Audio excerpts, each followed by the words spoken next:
Okay, the question will come to you. Cameras are right at the back. Good.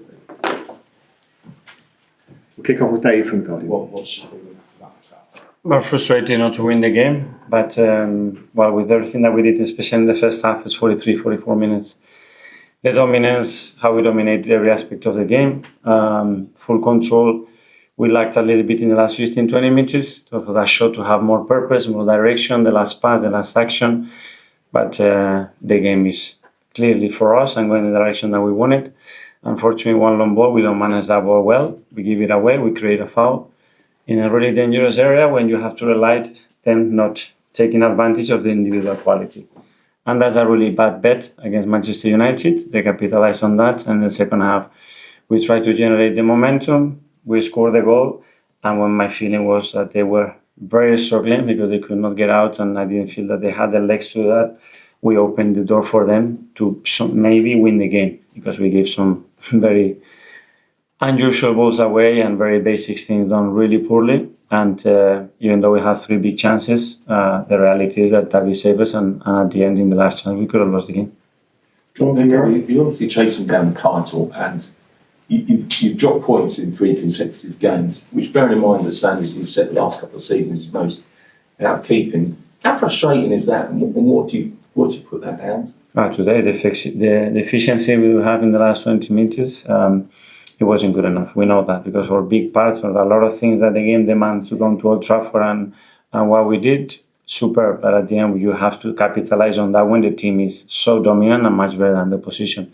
And today we didn't. And then you have to overturn a result, which we know how difficult it is to do that here. And you have to expose yourself a little bit more because you have to take more risk as well. And then the game, as I said before, could have gone the other way in the last few minutes. Can I ask you about the free kick? Because is there an issue with the length of how far back the wall was, and then also David's positioning?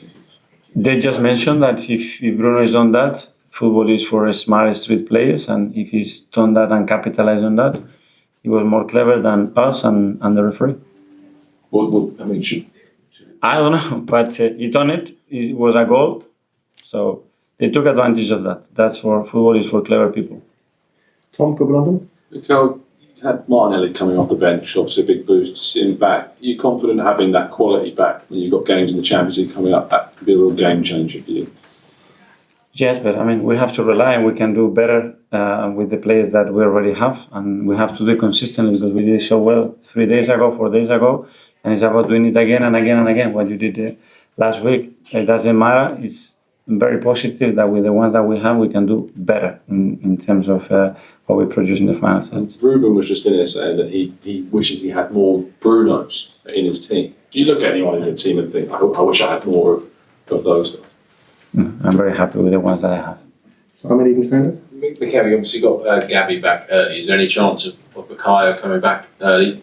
With Gabi, it was a bit different, the kind of injury that he had, and we talked, I think, last week that he was much closer than B. After international break, let's see where he is.